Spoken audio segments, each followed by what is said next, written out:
নিখোঁজ রহস্যজনকভাবে পূর্ব বর্ধমান জেলা কাটোয়ার বিএলএ চাঞ্চল্য এলাকায়। গত দুদিন ধরে রহস্যজনকভাবে নিখোঁজ হয়ে গেছেন পূর্ব বর্ধমান জেলার কাটোয়ার এক বিএলও। বাড়িতেই পড়ে রয়েছে তার পরিচয়পত্র, এসআইএআর সংক্রান্ত কাগজপত্র। শুনানির আগেই আচমকা বিএলও নিখোঁজ হওয়ায় এলাকায় চাঞ্চল্য ছড়িয়েছে বৃহস্পতিবার। এ নিয়ে থানায় পরিবারের তরফ থেকে নিখোঁজ থাকার অভিযোগ দায়ের করেছে। শুরু হয়েছে প্রশাসনিক তৎপরতাও। স্থানীয় এবং পুলিশ সূত্রে জানা গিয়েছে, কাটোয়া ১ নম্বর ব্লকের খাজুরডি পঞ্চায়েতের বিকিহাট এলাকায় বাসিন্দা অমিত কুমার মণ্ডল কেতুগ্রামের উদ্ধরণপুর প্রাথমিক স্কুলে শিক্ষকতা করতেন। তিনি কাটোয়া ২৩ নম্বর বুথের দায়িত্বে ছিলেন। ওই বিএলওর ভাই অভিজিৎ মণ্ডল বলেন, মঙ্গলবার বেলা ১১টা নাগাদ দাদা বাজার থেকে বাড়ি এসে মোটর বাইক রেখে মিটিং আছে বলে বেরিয়ে যান।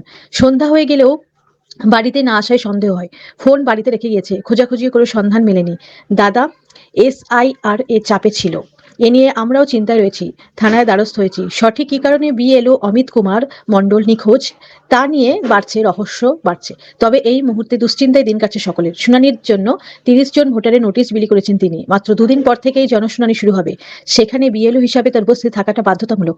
কিন্তু তার আগে তার নিখোঁজ হয়ে যাওয়া ঘটনায় বিড়ম্বনায় প্রশাসন। এ নিয়ে মহকুমা শাসক কাটোয়া অনির্বাণ বসু বলেন, এই বিষয়টি শুনেছি, এ নিয়ে পরিবার পুলিশের সঙ্গে কথা বলে পদক্ষেপ নেওয়া হবে। পুলিশ জানিয়েছে, ওই বিএলওকে যাতে খুঁজে পাওয়া যাচ্ছে না বলে অভিযোগের ভিত্তিতে তদন্ত শুরু হয়েছে। না, সেরকম কিছু তো সমস্যা আমি শুনি নাই বিএলওর কাজে কোনো সমস্যা? যে বিএলওর কাজের জন্য ওর কোনো সমস্যা হচ্ছে। বরং আমি জিজ্ঞেস করছিলাম যে তোর এই কাজকর্ম কীরকম চলছে। আমাকে বললো যেহেতু কাজকর্ম প্রায় শেষের দিকে, অল্প কয়েকটা ফর্ম অফিস থেকে দিয়েছে, সেটা ডিস্ট্রিবিউট করলেই মোটামুটি হয়ে যায়। তারপরে আমি জিজ্ঞাসা করলাম যে আমাদের বাড়ির সবার ভোটার লিস্ট নাম ধাম সব ঠিকঠাক আছে তো? বললো হ্যাঁ, জাস্ট এই পর্যন্ত আমার সঙ্গে কথা হলো। তারপরেই রাতে শুনলেন? 23 তারিখ রাত 10টা থেকে 10:30টার মধ্যে আমার ভাইয়ের স্ত্রী আমাকে ফোন করলো, অর্থাৎ যে নিখোঁজ হয়েছে ওর মা, অমিতের মা আমাকে বলল যে দাদা, অমিতকে তো খুঁজে পাওয়া যাচ্ছে না। আমি বললাম কখন থেকে? বললো সেই দুপুরবেলা থেকে। ও তো খেতে আসেনি, তারপর থেকে খোঁজাখুঁজি করছি, পাচ্ছি না।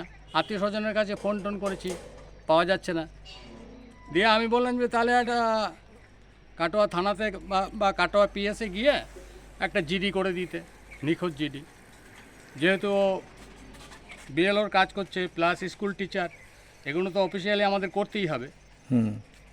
দিয়ে আমাকে বললো যে ওর ছোট ভাই গোল্টু, ওর ডাকনাম গোল্টু, ওকে পাঠানো হয়েছে থানাতে জিডি করতে। এই পর্যন্ত আমরা তো সবাই দুশ্চিন্তায় আছি এবং আমরা প্রশাসনের কাছে আশা করব, যেহেতু থানাতে জিডি করা হয়েছে, প্রশাসনের কাছে আমরা আশা করব যত তাড়াতাড়ি সম্ভব ওর সংবাদ পেতে। আমরা সবাই, বাড়ির সকলেই অত্যন্ত উদ্বিগ্ন। কি কারণে হতে পারে এটা? কারণটা তো সঠিক আমরা কিছু বলতে পারবো না, কারণ সেরকম কিছু জানা যায়নি। পারিবারিক কোনো অশান্তিও নেই। কেন হলো ওকে না পাওয়া পর্যন্ত সঠিক কিছু জানা যাবে না। বেড়াতে গেছে না, সে তো আত্মীয় স্বজনের কাছে খবর নেওয়া হয়েছে। বাইরে কোথাও গেছে কি না, গেলে তো একা যাবে না, নিশ্চয়ই সঙ্গে বন্ধুবান্ধব যাবে। সেরকম আমরা খোঁজ খবর নিয়েছি, সেরকমও কিছু পাওয়া যাচ্ছে না। পরনে কি ছিল বেরিয়ে যাওয়ার সময়? ওর পরনে ছিল একটা প্যান্ট ছিল আর একটা সাধারণ ফুলাতা গেঞ্জি ছিল। কি বলে গেছিল বাড়ি থেকে? অফিসে যাচ্ছি, বিডিও অফিস যাচ্ছি, অফিসের কাজে। আজ কদিন হলো নিখোঁজ, পাচ্ছেন না খুঁজে? 23 তারিখ থেকে 23 তারিখ মোটামুটি 11টা-12টা থেকে আমরা পাচ্ছি না। এমনি অন্য কোনো কারণ কিছু মনে হয়? যে কারণ তো আমরাও ভাবছি যে কেন এরকম ঘটনা ঘটলো। এবং ওকে যতক্ষণ না পাওয়া যাচ্ছে, এর সঠিক কারণ পাওয়া যাবে বলে আমার মনে হয় না। কি নাম আপনার? আমার নাম শ্রীকৃষ্ণ মণ্ডল। আপনি অমিতের জেঠু। উনি বিএলও অফিসে ছিলেন, প্রাইমারি স্কুলের টিচার ছিলেন। কবে থেকে মিসিং? মঙ্গলবার দিন সকাল থেকে। ঘটনাটা যদি বলেন। ঘটনা বলতে সকালবেলায় উনি বিএলওর কাজ করে বাড়িতে আসার পরে বলে যে ব্লকে মিটিং আছে, সেই করে বলে বেরিয়ে যায় 10টা নাগাদ। যথারীতি দুপুরবেলা থেকে ফোন করা হয় যে বাড়িতে আসার জন্য, কী ব্যাপার, কিন্তু কোনো ফোনের রেসপন্স পাওয়া যায় না। বিকেল হওয়ার পরে ব্লকের যে লোক আছে তার কাছে যাওয়া হলো, গিয়ে জিজ্ঞেস করা হলো যে মিটিং ছিল নাকি। উনি বলেন যে না, আজকে কোনো মিটিং ছিল না। যথারীতি সন্ধ্যাবেলায় থানাতে যাওয়া হয়, থানাতে গিয়ে মোটামুটি 9:15 নাগাদ একটা জিডি মিসিং ডায়েরি করা হয়। তারপর থেকে এখনও পর্যন্ত কোনো আপডেট আসেনি। তো আপনারা কি ভাবছেন যে এসআইআর চাপেই উনি নিখোঁজ? এসআইয়ের কাজ ছাড়া তো অন্য কোনো কাজে লিপ্ত ছিল না, একমাত্র এসআইয়ের কাজেই সবসময় ব্যস্ত থাকতো। ফোন আসা, লোকের বাড়ি যাওয়া, এইসব হেডেক নিয়েই ও থাকতো সবসময়। তো উনি কি হয়তো বলেছিলেন খুব চাপ হচ্ছে?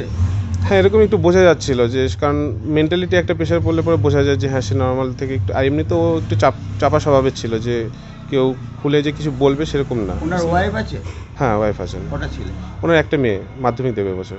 বাড়িতে কোনো অশান্তি বা কিছু? না, বাড়িতে কোনো অশান্তি সেরকম কোনো কিছু ছিল না। উনি উদাহরণপুরের স্কুলের টিচার ছিল, প্রাইমারি স্কুলে। কখন নিখোঁজ হয়েছে? উনি সকাল 10টার পর থেকে আর ওনাকে পাওয়া যাচ্ছে না, মঙ্গলবার দিন সকাল 10টার পর থেকে। তারপর থেকে এখনও পর্যন্ত কোনো রকমের রেসপন্স পাওয়া যায়নি। অভিযোগ করেছেন? অভিযোগ কাটোয়া থানায় দায়ের করা হয়েছে। কোনো সুরাহা হয়েছে? এখনও পর্যন্ত কোনো আপডেট আসেনি। আপনার নাম? আমার নাম অভিজিৎ কুমার মণ্ডল। যে নিখোঁজ হয়েছে সে কে? অমিত কুমার মণ্ডল আমার দাদা হয়।